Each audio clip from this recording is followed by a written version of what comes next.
نحمدہ ونصلی علی رسولہ الکریم۔ ہاں بالکل 5 شعر کے نسبت 10 منٹ انشاءاللہ، اس لیے کہ تھوڑا مشاعرے کی جو ہے ہوا چل رہی ہے، مگر مجبوراً اخبار میں دے دی اس واسطے جو ہے عرض کر دے رہا ہوں۔ نحمدہ ونصلی علی رسولہ الکریم۔ اب 2 منٹ نکل جاتے ہیں، پہلے بڑی مشکل سے 10 منٹ تھے۔ قال رسول اللہ صلی اللہ علیہ وسلم حسین منی وانا من الحسین، وقال علیہ الصلوۃ والسلام اللہم انک عفو تحب العفو فاعف عنی۔ صدق اللہ العظیم وصدق رسول النبی الکریم۔ عزیزان محترم، الحمدللہ قابل صد احترام ہے ہمارے محترم ہارون ابو بکر نقشبندی صاحب، جو اتنی بہترین محفل سجائے ہیں جہاں پر ہم اپنی عقیدتوں کو پیش کرنے کا ایک موقع حاصل کر رہے ہیں۔ 2-3 باتیں عرض کر دیتا ہوں، بہت ساری باتیں آپ اشعار کے ذریعے سے آپ نے سنے ہیں۔ اللہ کے رسول صلی اللہ علیہ وسلم نے ارشاد فرمایا ہے کہ بے شک اللہ تعالیٰ معاف فرمانے والا ہے اور معافی کو پسند بھی فرماتا ہے۔ یہ حدیث مبارکہ میں آج اس لیے آپ کے سامنے عرض کیا ہوں کہ اگر ہم سیرت اہل بیت اطہار کا مطالعہ کریں تو سب سے نمایاں جو چیز ہمیں ملتی ہے وہ ہے عفو و درگزر اور معافی۔ یہ خاص وصف تھا اہل بیت اطہار کا۔ 2 باتیں آپ کے سامنے تمثیلاً آپ کے سامنے عرض کر رہا ہوں۔ حضرت سیدنا امام حسن رضی اللہ تعالی عنہ کا جب آخری لمحات چل رہے تھے، جیسا کہ ہم سب جانتے ہیں کہ زہر کے اثر سے حضرت امام حسن کی شہادت واقع ہوئی۔ شاعر نے کیا خوب کہا ہے کہ مہندی بھی عجیب شے ہے جس کو نہیں قرار، مہندی بھی عجیب شے ہے جس کو نہیں قرار، ظاہر میں غم حسن ہے تو باطن میں غم حسین۔ مہندی کا آپ ظاہری رنگ دیکھیے ہرا ہوتا ہے، اور عام طور پر زہر کا رنگ بھی ہرا ہوتا ہے، تو یہاں پر حضرت امام حسن کی شہادت کو ظاہری رنگ مہندی سے نسبت دی گئی ہے، لیکن اسی مہندی کا باطنی جو رنگ ہوتا ہے جو ہمارے ہاتھ پر لگانے سے جس پر ظاہر ہوتا ہے وہ لال ہوتا ہے، اور وہ غم حسین حضرت امام حسین کی شہادت خون سے اس کی نسبت دی گئی۔ تو عرض کرنا یہ ہے کہ حضرت امام حسین نے رضی اللہ تعالیٰ عنہ نے فرمایا کہ بھائی یہ تو بتاؤ کہ آخر آپ کو زہر کس نے دیا؟ قربان جائیے اس صبر کے استقامت کے پہاڑ پر۔ آپ نے فرمایا کہ حسین کیا کرو گے نام سن کے؟ کیا تم اس سے بدلہ لینا چاہتے ہو؟ حضرت حسین نے فرمایا رضی اللہ تعالیٰ عنہ کہ آپ نام تو بتائیے۔ کہا حسین سنو میرا کیا ارادہ ہے، اگر اللہ تعالیٰ میدان حشر میں مجھے کسی کی شفاعت کا حکم دے گا تو میں جس نے مجھے زہر دیا اس کا ہاتھ پکڑ کر میں جنت میں اس کو لے کے جاؤں گا، جس کے ذریعے سے مجھے شہادت کا مقام مل رہا ہے۔ آپ دیکھیے عفو و درگزر، معافی کا اتنی بڑی مثال۔ یہی حضرت سیدنا امام حسن ہے، بیٹھے ہیں، سرداروں کی محفل آپ نے سجائی ہے، بڑے بڑے قریش کے سردار آپ کی محفل میں بیٹھے ہیں، آپ نے ضیافت فرمائی اور اپنے خادم سے آپ نے کہا کہ شوربے کا کٹورا لو، اور وہ جو ہے گرم گرم شوربے کا کٹورا لے کر دسترخوان پر رکھنے کے لیے لایا، امام حسن کے پیچھے سے لا رہا تھا، ایک کٹورا حضرت امام حسن کے ہاتھ یعنی جسم پر چھوٹ جاتا ہے، اس کے ہاتھ سے گر جاتا ہے، امام حسن کے جسم اثر پر گرم گرم شوربہ کٹورا کا گر جاتا ہے۔ محفل سرداروں کی ہے اور گرم شوربہ جسم اثر پر جس کی وجہ سے جسم جھلس ہے۔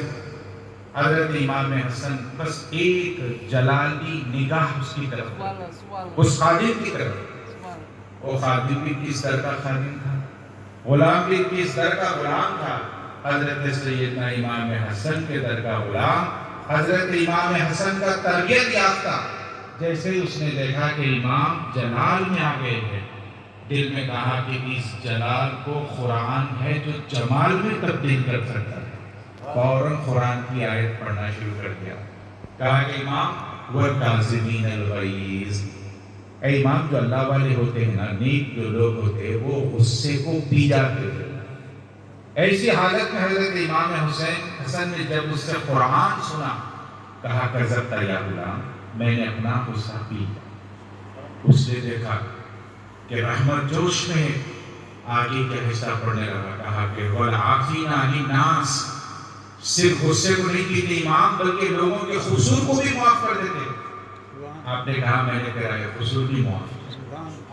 دیکھا کہ دریائے رحمت جوش میں، اور آگے کا حصہ پڑھ لیا، کہا کہ وَاللَّهُ يُحِبُّ الْمُحْسِنِينَ، اور جو نیک لوگ ہوتے وہ لوگوں پر احسان بھی کرتے تھے۔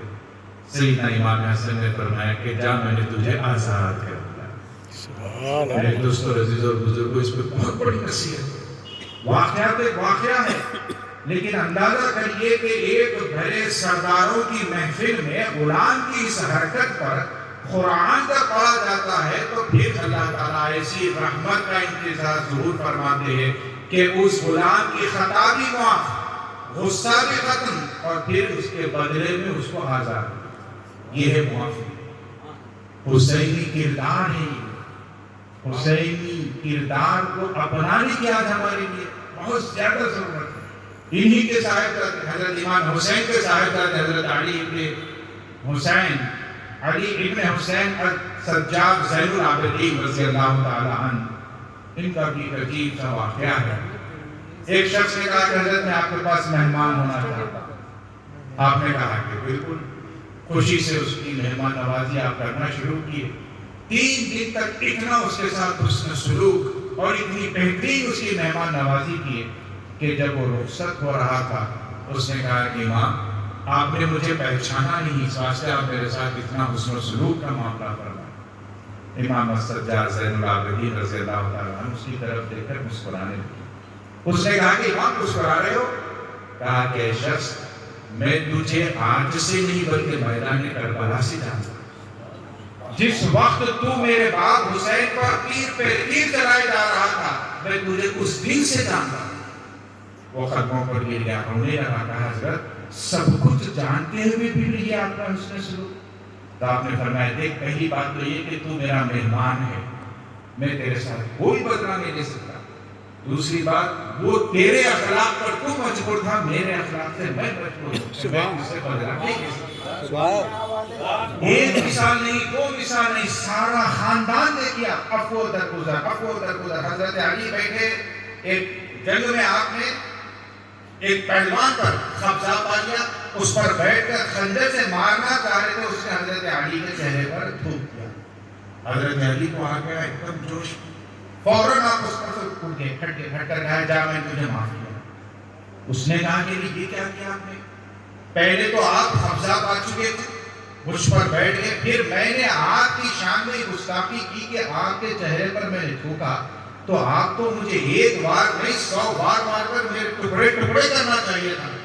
کہا کہ شخص میں تجھے مار دیتا تو بے موت مر جاتا، لیکن مجھے کوئی ثواب نہیں ملتا، اس لیے کہ میں اللہ کے رضا کی خاطر تجھے بے خطر کر رہا تھا۔ جیسے ہی تو نے میرے چہرے پر تھوکا، علی کے نفس نے کہا کہ علی کے چہرے پر تھوکتا ہے، اب اس نفس کے ساتھ اگر میں تجھے مارتا تو اللہ کہتا کہ علی تو نے میری رضا کی خاطر کہاں اس کو قتل کیا، تو نے تو اپنے نفس کی خاطر قتل کیا، تو مجھے کوئی ثواب حاصل نہیں ہوتا، تو یوں ہی بے موت مر جاتا۔ تو میرے دوستوں عزیز اور بزرگوں، اس واقعہ سے ایک ہی سبق ہم کو حاصل کرنا ہے، وہ ہے صبر و استقامت۔ قرآن پاک میں تو اللہ نے فرمایا یا ایھا الذین آمنوا اصبروا وصابروا ورابطوا، اے ایمان والو صبر کرو اور صبر کرتے رہو۔ پہلا صبر کیا ہے؟ جو تکلیفیں آپ کو پہنچ رہی ہے، معاشی تنگی ہے یا جسمانی کوئی بیماری ہے، اس پر صبر کرو۔ وصابروا، اور لوگوں کی طرف سے جو تمہیں تکلیف پہنچتی ہے اس پر بھی صبر کرو۔ ورابطوا، اور اللہ سے رابطہ قائم رکھو۔ میرے دوستوں عزیز اور بزرگوں، اللہ تبارک و تعالیٰ سے دعا کرتا ہوں کہ پروردگار عالم، جو کچھ ہم یہاں سن رہے ہیں اس پر ہمیں عمل کرنے کی توفیق عطا فرمائے. آمین. حضرت سیدنا امام حسن سیدنا امام حسین کی کردار کو ہم اپنی زندگی میں اپنانے کی ہمیں توفیق عطا فرمائے, اور جب تک جیتے رہے اللہ اس کے رسول صلی اللہ علیہ وسلم کے احکامات پر زندگی گزارتے رہے. وآخر دعوانا الحمدللہ رب العالمین. جزاک اللہ خیرا کثیرا.